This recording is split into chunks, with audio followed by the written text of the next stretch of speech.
이 시간에 우리 다 같이 하나님 말씀 봅니다. 마가복음 8장 22절 26절 말씀입니다. 마가복음 8장 22절 26절 말씀 다 같이 우리 보도록 하겠습니다.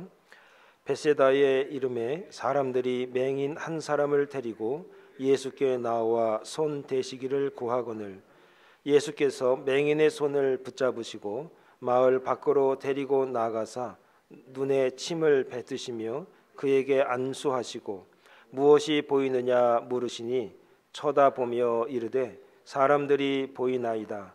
나무 같은 것들이 걸어가는 것을 보나이다 하거늘 이에 그 눈에 다시 안수하시매 그가 주목하여 보더니 나아서 모든 것을 밝히 보는지라. 예수께서 그 사람을 집으로 보내시며 이르시되 마을에는 들어가지 말라 하시니라. 아멘. 이것은 하나님 말씀입니다. 하나님 아버지, 하나님 앞에 우리가 가지고 있는 재능과 또 하나님 우리에게 주신 은사를 하나님의 다시 이 연주로 또 여러 가지 모양으로 우리가 다시 돌리게 해주심을 감사합니다. 하나님, 이 시간 우리가 주님을 예배하고 찬양하고 그리고 이 시간 주님의 말씀을 통하여서 이제 우리가 어떠한 신앙과 믿음으로 살아야 할지 이제 깨닫기를 소망합니다. 말씀 가운데 은혜 주시고 또 우리의 마음을 열게 하여 주셔서 그 말씀이 오늘 우리의 삶을 다시 소망이 있게 또 믿음을 가지고 살아갈 수 있는 그런 귀한 시간이 될 수 있도록 하나님 축복하여 주시옵소서. 감사드리옵고 예수님의 이름으로 기도합니다. 아멘. 소경은 옛날이나 지금이나 가장 큰 어려운 고통이라고 생각합니다. 당시 소경은 날 때부터 보지 못하는 경우도 있지만 그 원인을 찾아보면 당시 암염 또는 암염이라고 해서 그 염증이 생기는 거죠. 암염 또는 더 강한 태양 광선, 그 당시 그 팔레스타인 지역을 말하는 겁니다. 그게 원인이 되어서 그 눈에 큰 상처를 입는 경우가 많다고 합니다.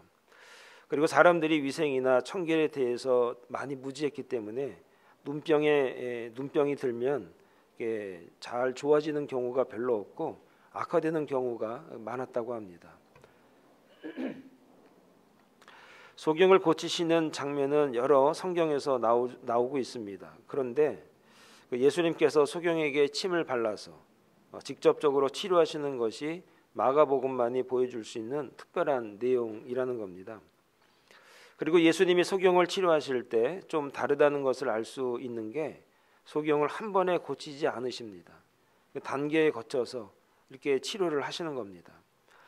그럼 그렇게 하신 이유가 뭘까? 우리가 궁금하지 않습니까? 그렇다고 예수님이 능력이 안 돼서 소위 말해서 뭐 영적으로 조금 딸리셔서 오늘 잘 안 되네 뭐 그렇게 하시는 것 같지는 않습니다. 아마도 말씀을 보면 그럴 만한 이유가 있다는 것을 우리가 찾을 수가 있습니다. 예수님이 소경을 치료하시는 과정을 통해서 우리들의 신앙과 믿음을 다시 한번 돌아볼 수 있는 그런 계기가 되기를 바랍니다.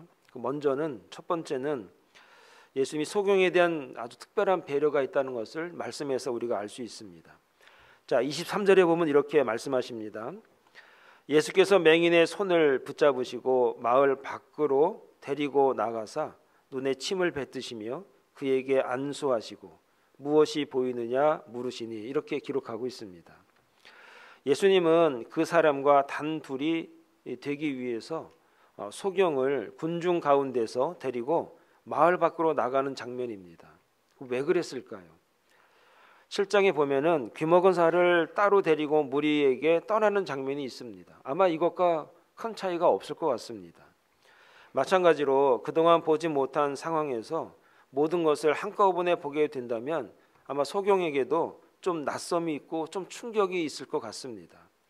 이런 조처는 소경에 대해서 깊이 이해하신 겁니다.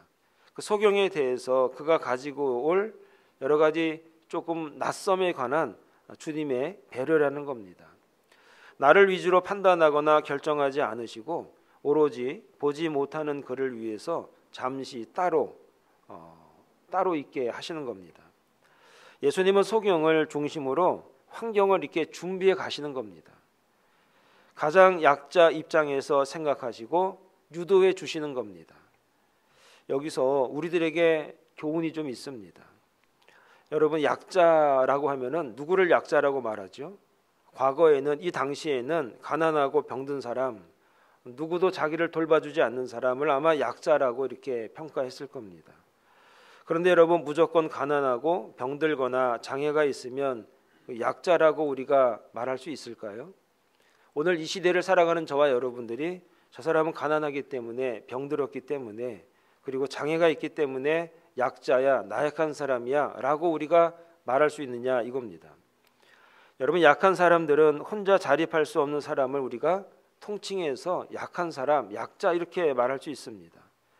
그럼 여기서 우리들이 생각해 봐야 할 게 있는데, 지금 소경은 혼자 자신을 간수할 수가 없으니까 도와주는 사람이 필요하니까 약자가 맞죠. 그런데 가난해도 그 가난을 혼자서 극복하고 일어설 수 있으면 그 강한 사람 아닙니까? 어려움을 이겨낼 수 있는 강한 멘탈이 있다면 상황과 경제적인 여건이 안 좋아도 그 사람을 약한 사람이라고 누가 말할 수 있습니까? 그런 사람이 도리어 강한 사람 아닙니까? 좋은 학교를 다닐 수 없었지만, 물론 여건이 좀 다르죠. 사람마다 여건은 다를 겁니다. 그러나 그것을 나의 약점으로 생각하지 않고 이겨내고 도전하고 노력한다면 충분히 강한 사람 아닙니까? 그런데 반대로 좋은 배경이 있고 좋은 학벌이 있고 충분한 부모의 지원이 있어도 혼자 자립하지 못한다면 어쩌면 그런 사람이 더 약한 사람, 약자가 아닐까 하는 생각을 하게 되는 겁니다. 오늘날의 주님이 따로 불러서 치료하고 돌봐야 할 사람들이 어쩌보면 겉으로는 풍요를 누리고 있고 많은 것을 얻었지만 혼자 할 수 없는 그들이 약자가 될 수 있다라고 하는 겁니다. 소경이 아니어도, 몸에 장애가 없어 보여도, 물질적으로 충분함을 누리고 계셔도 약한 분들이 있을 수 있는 겁니다. 그들에 대한 다가감이 사실 오늘날 교회의 사명이라는 겁니다. 오늘 우리가 얘기하다가 어이가 없을 때 이런 소리 많이 합니다. 참 배부른 소리 하고 앉아있네, 좀 배부른 소리 하고 있어, 이런 얘기 많이 합니다. 이게 무슨 말이냐면, 우리가 봤을 때는 뭐 부족한 게 없고 다 괜찮은데 왜 저럴까 할 때 우리가 이런 얘기 가끔 한다, 이 말입니다. 그런데 사실 그 배부른 소리 하시는 분들이 우리가 보기에는 부족함이 없어 보여도 그분들이 어떻게 보면 주님이 봤을 때는 약자일 수 있다는 겁니다. 오늘 우리들이 신앙생활 하는 이유가 무엇입니까? 나와 비교해서 좋아 보이는 사람, 나와 비교해서 좀 처지는 사람, 그 사람들이 약자고 이 사람들이 강자, 그런 걸 얘기하는 게 아니라 주님이 봤을 때, 주님께서 보셨을 때에 정말 주님이 도와주지 않으면 안 되는 분들이 사회적으로는 성공하고 있을지 몰라도 신앙적으로, 영적으로 정말 그들에게 도움이 필요하고 그들에게 말씀이 필요하고 그들에게 다가감이 필요할 수 있다는 겁니다. 오늘 그것을 우리에게 교훈하고 있다는 겁니다. 그래서 우리가 보는 것이 다가 아니고 우리가 아는 것이 다가 아니라 주님께서 진정으로 우리 주변에 우리의 다가감이 필요한 분들이 분명히 있다는 것을 아시고 우리가 함부로 마음대로, 내 마음대로, 내 생각대로 판단하거나 그리고 조각을 내서 저 사람 배부른 소리 하는 사람이야 라고 치부하는 것이 주님이 원하는 모습이 아니라는 것을 우리가 한번 깨달을 수 있길 바라겠습니다. 두 번째는 예수님께서는 사람들에게 익숙한 방법으로 다가가고 계시다는 겁니다. 23절에 보면 말 후반부에 이런 말이 있어요. 눈에 침을 뱉으시며 그에게 안수하시고 무엇이 보이느냐 하거늘, 이렇게 말합니다. 여러분, 눈에 침을 바른다는 게 우리에게는 조금 이렇게 역겨울 수가 있어요. 조금 이렇게 깨끗하지 않다라고 생각할 수도 있습니다. 근데 여러분, 옛날에 모기 물리거나 그럴 때 침 발라보신 분 꽤 많을걸요, 여기 옛날에. 고대 세계에서는 침을 가지고 병을 치료하고 고치는 능력에 대해서 이상하게 생각하지 않았고 또 그것을 신앙하는 사람들이 꽤 많았습니다. 예를 들면 우리가 손가락에 자상이나 화상을 입었을 때 본능적으로 귀를 만지거나 침을 뱉거나 또 입에 넣거나 하는 경우들이 있다는 거예요. 소경에게 침을 바르는 치료는 소경에게 이해되는 방법이었다는 거예요. 그들 스스로가 해보기도 했었고 그렇게 서로 해봤던 그런 방법 중에 하나가 침으로 하는 방법이 있었습니다.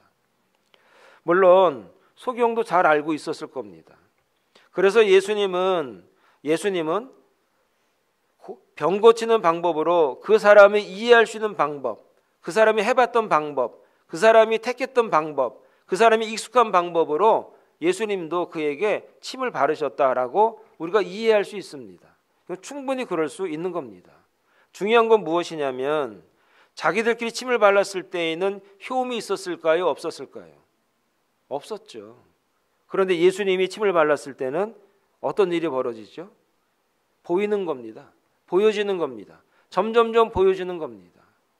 우리들이 했을 때는 효험이 없지만 주님이 하셨을 때는 충분한 효험이 있었고 반응이 나타나는 거예요. 어찌 보면 예수님이 이것을 염두에 두신 것이 아닌가요? 우리들이 했을 때는 아무 일이 없었지만 주님이 하셨을 때 내 앞에 지금 아무것도 보이지 않지만 이 사람이, 이 양반이 나를 끌고 가서 어디 구탱이에서 침을 뱉어서 치료하시는데 보이는 거예요. 소경에게 대한 충분한 이해가 있으셨고 그리고 소경이 믿을 만한 방법으로 하고 계셨고 그 방법이 우리는 할 수 없지만 누군가 이 사람은 내 앞에 계신 이 사람이 누군지 모르지만 이분은 하고 계시다는 것을 그가 알게 되는 거예요. 그 믿음은 거기서부터 시작이 되는 것 아니겠습니까? 바로 예수님께서는 소경을 충분히 이해하고 계셨고 그가 이해하는 방법으로, 그가 놀라지 않는 방법으로, 그가 익숙한 방법으로 이렇게 다가가시는 거예요. 우리들이 손자, 손녀를 보면 자연스럽게 변화되는 게 있는데 목소리하고 말투가 변해요. 그러지 않습니까? 목소리하고 말투가 굉장히 바뀌어요. 아들하고 딸한테는 야 이놈아 막 이러면서도 손자한테는 꼭 존댓말을 써요. 제가 흉내 좀 내볼까요?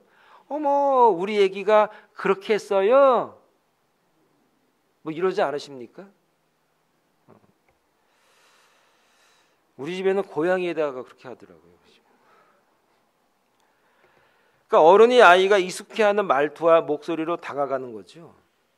우리들이 그렇게 한다는 것은 그렇게 했을 때 아이가 당황하지 않고 이게 친근감을 갖게 하려고 노력하는 거 아닙니까? 그리고 그렇게 하는 이유는 무엇이죠? 그 아이에게 사랑을 받기 위한 것 아니겠어요? 그렇게 노력하는 이유가 무엇이냐? 그 손녀가 그 손자를 그 손녀와 손자를 내가 사랑한다는 표현이죠. 우리들에게 여기서 주시는 메시지가 좀 있습니다. 여러분 교회는 처지와 삶의 시작이 다 다른 사람들이 이렇게 모여서 교회가 되지 않습니까? 부모가 다르고 세대가 다르고 그리고 우린 특별히 이민자의 삶을 사는 사람들이기 때문에 우리들은 미국에 건너온 시대도 다 달라요. 그럼 내 시대의 삶과 사고방식으로는 상대를 이해하기는 굉장히 어렵다는 것이죠. 그리고 좀 대화가 막히면 이렇게 말을 많이 합니다. 어머 이게 수준이 다르네 뭐 이러면서 상대에 관해서 받아들이는 게 쉽지가 않습니다. 그런데 그럴 때 계속 곱씹으면 우리 마음속에 화가 되고 나중에 그것이 상처가 될 수 있다는 겁니다. 그럴 때 어떻게 해야 되는가? 여기서 성숙한 그리스도인들이 이런 과정 속에서 어떻게 대처하는가가 그게 성숙의 정도를 우리가 알 수가 있습니다. 조금 예를 하나 좀 들어보려고 합니다. 여러분 연예인들 중에서 죄송합니다만 차인표라는 분 아시죠? 그다음에 신혜라는 분 아시지 않습니까? 이분들이 잘 살아요. 신앙생활도 잘하시고 이분들이 연예인들 중에서 잘 사는 분들 중에 한 분이에요. 좋은 일도 많이 하시고 요즘에는 오은영 박사님이 하는 금 쪽이 그런데 나와가지고 상담도 하시고 뭐 그렇게 해서 활약을 많이 하고 계세요. 그래서 이분들이 지금까지 연예인 부부로 잘 살면서 어떻게 잘 지내올 수 있었던 이유를 좀 말해주고 있는데 처음에는 굉장히 힘들었다고 하십니다. 그래서 연예인들이 좀 이렇게 쉽게 좀 이혼도 하시고 뭐 그래서 이렇게 이슈도 많이 되지 않습니까? 그런데 이분들이 잘 사니까 기자가 가서 질문을 좀 많이 했죠. 어떻게 이렇게 잘 지내올 수 있었냐고, 서로 이렇게 잘 맞으시는 게 참 좋다고 이렇게 질문하니까 굉장히 힘들었다고 합니다. 생각보다. 왜 그러냐면은 정반대여가지고 성격이 정반대여서 너무 힘들었다 그래요. 근데 그럼 어떻게 지금까지 이렇게 오게 되셨냐라고 물으니까 견뎠죠 이러더라고요. 견뎠죠, 견뎌냈죠 이러더라고요. 안 맞지만 견뎠죠. 근데 그분들이 말하는 것 중에 참 재밌는 게 뭐냐면 우리는 참는 게 아니라 견뎠습니다 이런 얘기를 하더라고요. 여러분, 참는 거하고 견디는 거가 다르죠. 참는다는 것은 쌓아두는 거죠. 언젠가는 폭발을 염두에 두고 이게 쌓아두는 걸 갖다 참는다 이렇게 말하는 거예요. 견디는 것은 지나가는 거죠. 또 어려움이 오면 견디는 거예요. 그리고 지나가는 거예요. 참는 거하고 견디는 거는 굉장히 다릅니다.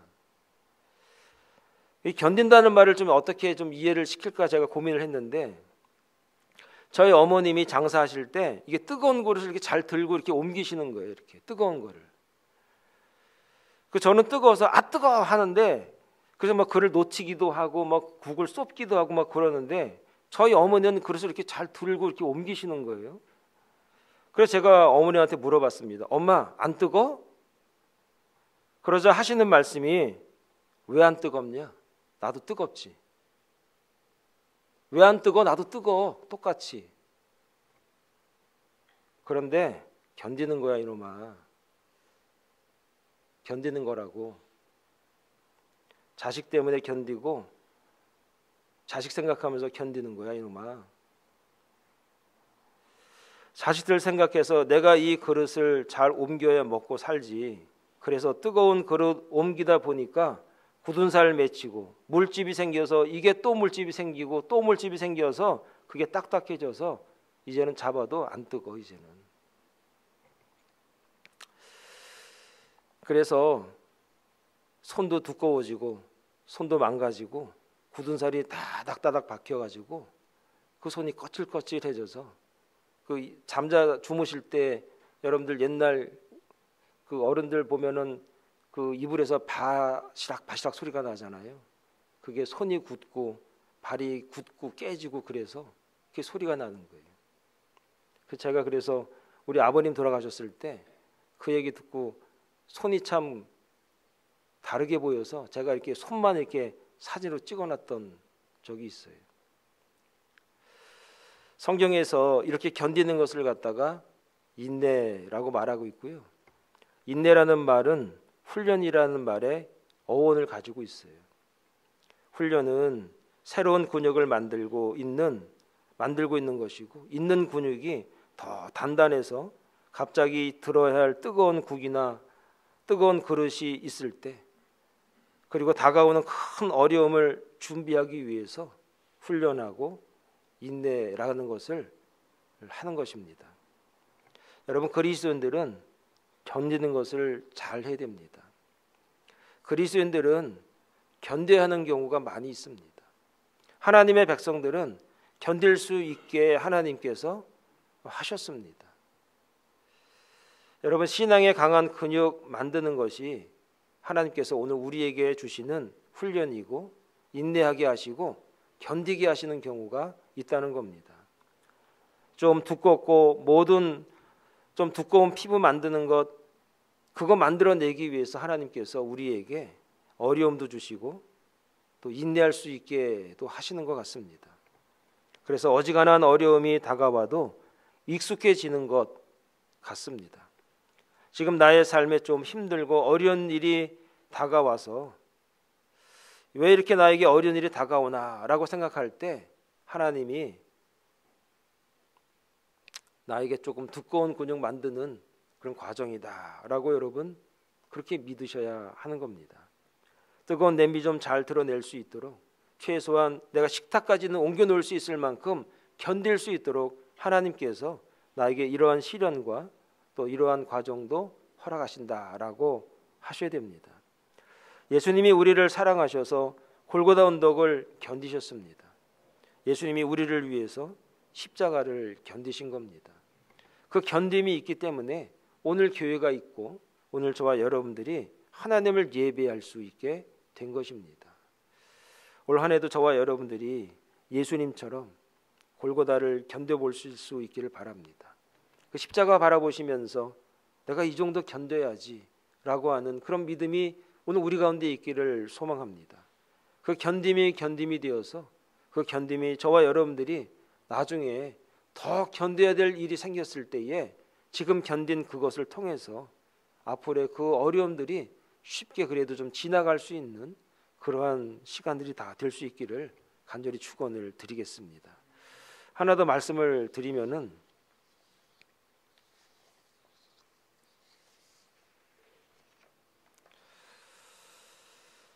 예수님께서 이 소경을 고치실 때에 점진적으로 이렇게 치료를 하시는 게 그게 좀 특별합니다. 자, 25절과 24절과 25절의 말씀을 좀 우리가 다 같이 한번 보겠습니다. 24절부터 보면 이렇습니다. 쳐다보며 이르되 사람들이 보이나이다. 나무 같은 것들이 걸어가는 것을 보나이다 하거늘 이에 그 눈에 다시 안수하심에 그가 주목하여 보더니 나아서 모든 것을 밝히 보는지라 이렇게 말씀하고 있습니다. 여러분, 예수님이 소경을 점진적으로 이렇게 보게 하는 것이 조금 이상하기도 하지만 좀 독특합니다. 또 이렇게 하신 것이 유일한 이적이기도 합니다. 이런 식으로 하는 게 별로 없거든요. 그동안의 기적을 보면 단번에 결과를 주셨다면 본문은 조금 이상합니다. 왜 한 번에 보여주지 아니하실까? 여기서 상징적인 좀 진리가 있는 것 같습니다. 누구나 하나님의 진리를 단번에 볼 수 있다면 얼마나 좋겠습니까? 하나님을 단번에 깨달을 수 있으면 그거 얼마나 참 좋겠습니까? 그런데 대부분 그렇지 못하다니까요. 성도들이 교회에 출석하거나 직분을 받았다고 해서 그가 신앙의 최종 지점까지 왔다고 생각하기에 이게 너무 위험한 겁니다. 지난주에도 말씀을 드렸는데요. 주님을 만나고 구원의 은혜를 깨닫게 되는 것은 신앙의 이 첫걸음에 불과하다는 거예요. 신앙은 완성이 없습니다. 성장만이 있는 게 그게 신앙입니다. 자라남만이 있는 게 그게 신앙이라니까요. 그 성장의 과정이 있을 뿐이라는 겁니다. 주님은 우리들이 은혜 안에 있기를 그래서 원하는 겁니다. 이런 차원에서 24절과 25절을 보면 좀 다르게 우리가 볼 수가 있을 겁니다. 우리가 이렇게 교회에 나와서 주일날 예배를 드리고 있지만 그런데 내 신앙이 예수님을 믿는 것 같긴 한데 삶을 보면 또 안 믿는 것 같기도 하고 뭐 그렇지 않습니까? 저는 그런데 여러분은 어떠십니까? 안 믿는 것도 아닌데 그렇다고 확실히 믿는 것도 아닌 것 같고 어정쩡한 상태에 있다면 어떻게 해야 변할 수 있겠습니까? 라는 질문들이 오늘 저와 여러분들에게 있지 않습니까? 여러분, 이 시대의 교회를 보면 그런 상태의 성도들이 굉장히 많은 것 같습니다. 분명히 안 믿는 건 아닌데 그렇다고 확실히 믿는 모습도 없는, 또 믿는 것도 아니고 안 믿는 것도 아닌 것 같은, 이게 좀 잘 모르겠다라고 말하는 상태. 이럴 때 가장 중요한 것은 정직하게 자기 자신을 돌아보는 게 굉장히 중요합니다. 예수님이 한번 기도해 주신 다음에 무엇이 보이느냐고 물었을 때에 이 소경이, 이 사람은 정직한 상태로 이렇게 대답을 합니다. 확실히 보인다고 한 것도 아니고 안 보인다고 한 것도 아니고 보이기는 보이는데 정확히 보이지 않는다고 이 소경이 말하는 겁니다. 여러분, 이게 굉장히 중요합니다. 한번 들어보시기 바랍니다. 왜 이 사람이 이런 상태였는가? 먼저는 이 사람이 예수님 앞에 나온 것이 자기가 원해서 자발적으로 나온 게 아니었다는 것을 조금 우리가 생각해 볼 수가 있습니다. 22절에 보면 이렇게 말하고 있습니다. 벳세다의 이름에 사람들이 맹인 한 사람을 데리고 예수께 나와 손 대시기를 구하거늘, 이렇게 22절에 말하고 있습니다. 물론 이 말씀만 보고 그 사람이 원치 않는데 나왔다고 단정할 수는 없지만, 그래도 사람들이 앞이 안 보이는 그를 데리고 온 것을 보면 자기가 강하게 원해서 나온 것 같지는 않습니다. 예수님을 만나서 내가 고침을 받겠다, 내가 구원을 받겠다고 하며 나왔다기보다는 다른 사람들이 이렇게 끌고 온 것 같은 느낌이 22절의 말씀을 보면 그게 더 강한 것 같습니다. 자기 의지로 강한 사모함을 가지고 나온 게 아니었기 때문에 심각한 생각이 없었을 겁니다. 그냥 가보지 뭐, 하도들 이렇게 오라 그러니까 한번 가보지, 그냥 내가 정말 귀찮아서라도 내가 한번 가본다라고 하는 마음으로 나왔을 수도 있지 않습니까? 예수님이 사람들을 치유하실 때, 기적을 일으키실 때 반드시 필요한 게 무엇이죠? 그 사람이 뭘 보고 예수님이 치료하시고 기적을 베푸시죠? 믿음. 예수님이 그 사람의 믿음을 보시고 반드시 그 사람이 믿는가 그걸 확인하시고 기적을 보여주신다는 겁니다. 하나님의 은혜는 이미 사실 임했습니다. 여러분 한번 들어보세요. 하나님의 은혜는, 하나님의 사랑은 사실 오늘 우리에게 이미 임했습니다. 이 사람에게 이미 임했습니다. 이 소경에게 이미 임했습니다. 예수님이 거기 계시다는 사실 자체가 이미 하나님의 은혜가 임한 증거 아닙니까? 그런데 거기에 사람의 믿음이 더해져서 믿음으로 반응하며 나올 때에 기적이 있는 겁니다. 믿음을 통해 일어난 기적을 갖다가 우리는 뭐라고 말합니까? 표적, 이렇게 얘기하지 않습니까? 표적, 표신한 거. 그런데 이 사람은 아직 준비가 안 되었기 때문에 그가 준비될 때까지 기다려 주시면서 이 사람을 치유하시는 과정인 것 같습니다. 일단 만져주십니다. 확실치 않다고 하면서도 그 사이에 이 사람의 마음이 예수님을 향해 점점점 변화되는 것 같은 느낌이 24절, 25절의 말씀이라는 겁니다. 여러분, 이게 중요합니다. 처음에는 안 믿는 상태로 나왔을지 몰라요. 그냥 끌려왔을 수 있어요. 이제 주님을 경험하고 보니까, 그분이 만져주심으로 인해서 그분을 경험하고 보니까 믿는 상태가 되어가는 겁니다. 안 믿는 것 같기도 한데 그렇다고 안 믿는 것 같지는 않은 것 같고, 또 내가 완전히 믿는 것 같지는 않는데 뭔가 자꾸 뭐가 일어나는 겁니다. 그리고 점점점 시간이 지나면서 완전히 확실해지는 겁니다. 바로 이 자리에 나오기까지 여러분들이 얼마나 많은 시간이 걸렸습니까? 얼마나 많은 권유가 있었습니까? 우리가 이 세상에서 신앙생활을 하는데 여러분, 여기서 인생을 2번 사는 사람 있으십니까? 우리는 한 번밖에 못 삽니다. 우리가 한 번 삽니다. 한 번. 그렇다면 신앙생활도 확실하게 해야 되지 않겠습니까? 그냥 대충 하다가 가겠다고 해서는 좀 억울하지 않습니까? 내가 정말 주님을 확실하게 만나고 확실하게 주님 앞에서 신앙생활을 하겠다라고 하는 마음이 있는 게 우리에게 유리하지 않겠습니까? 유명한 말씀이 마태복음 7장 7절에 나오는데 이런 말이 있습니다. 구하라 주실 것이요, 찾으라 찾을 것이요, 문을 두드리라 열릴 것이라. 이거 너무나 유명한 말씀이라 다 아는 겁니다. 먼저는 우리가 어떻게 된다고요? 구해야 한다는 겁니다.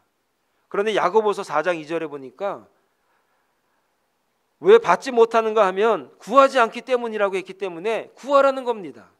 근데 또 재밌는 게 뭐냐, 야고보서에 보면 구해도 왜 못 받는지 알아? 이렇게 또 물어보는 거예요. 왜 못 받아요? 그랬더니 그것은 잘못된 정욕으로, 욕심으로 쓰려고 잘못 구하기 때문에 그래서 못 받는 거야. 또 이렇게 약을 올리시네. 중요한 건 무엇이냐면은 그건 다음 얘기고 우리가 먼저 구해야 한다는 겁니다. 주님께서 뭔가 역사하실 것 같다면 여기에 주님의 은혜가 있다고 느끼면 간절히 사모함으로 매달리는 것, 구하는 것, 그게 오늘 우리에게 필요하다는 겁니다. 여러분, 구원이라고 하는 것은요, 구원의 주체는 누구죠? 우리입니까? 아니면 주님입니까? 구원의 주체는 우리가 아니에요. 구원의 주체는 항상 주님이십니다. 모든 다른 종교를 한번 보시기 바랍니다. 제가 비하는 게 아니라 비교를 해드리는 겁니다. 다 자기가 뭔가 수련을 하고 고생을 하고 고행을 하고 선행을 해서 뭔가 경지에 오르면 그러면 뭔가 된다는 겁니다. 그게 기독교하고 다른 겁니다. 그러나 성경은 전혀 그렇게 가르치지 않습니다. 아무리 해도 되지 않는다고 말씀합니다. 아무리 노력하고 아무리 해봐라 그렇게 해서 되는 게 아니야. 기독교는 구원의 주체는 항상 예수 그리스도라고 말씀하고 가르칩니다. 구원은 내가 열심히 해서 스스로 성취하는 것이 아니라 받는 겁니다. 하나님의 은혜로 받는 겁니다. 하나님의 선물로 받는 겁니다. 내가 뭔가 노력해서 된다면 저도 거기 가겠어요. 저도 그렇게 해보겠습니다. 그런데 여러분, 지금까지 그렇게 해보셨는데 그렇게 되셨어요?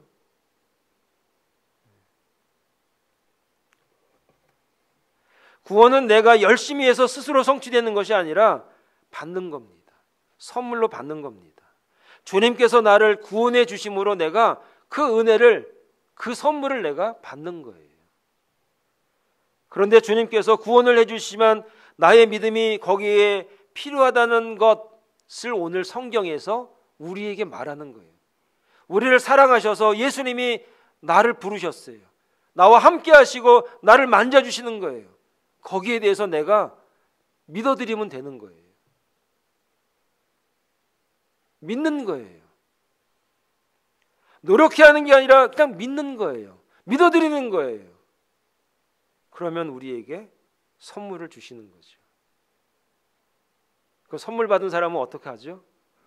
땡큐, 땡큐, 고맙습니다. 그게 우리가 할 전부예요.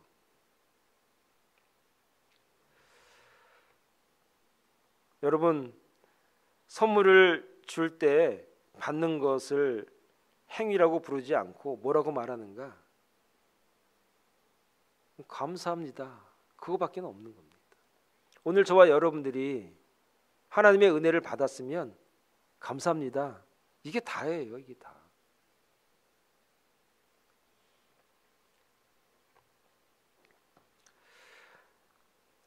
여러분, 나의 주님을 향한 열망, 주님이 주신 은혜를 내가 감사해 받겠습니다 라고 하는 그 마음이 여러분에게 있습니까?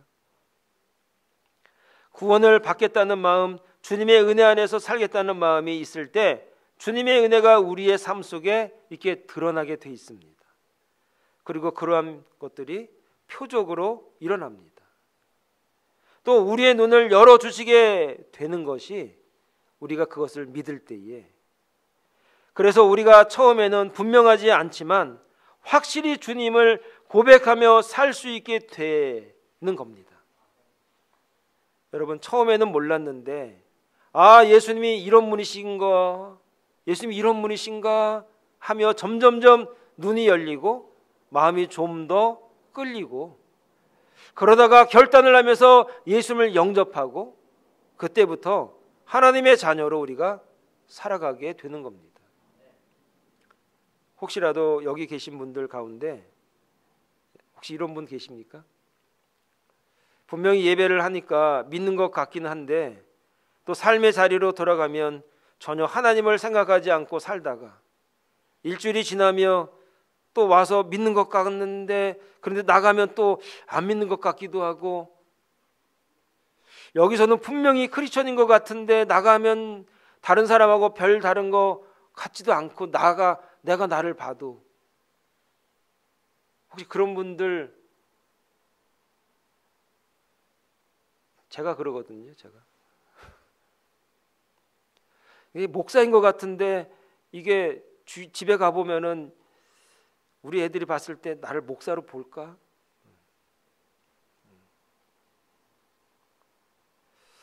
저는요 이거를 우리 애들을 보면서 좀 많이 깨닫습니다. 우리 애들이 교회 오는 게 와주는 거죠. 아빠 체면 때문에 와주는 거지. 그냥 와주는 거지. 어릴 때는 이렇게 와줬는데 머리가 크니까 그것도 이제 개기고 안 와요. 이제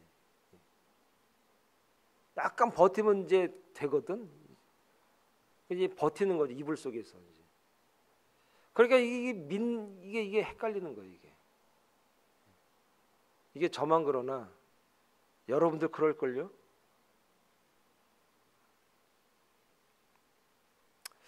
내가 그래서 믿는 건가 안 믿는 건가 하고 의심이 들 수 있습니다.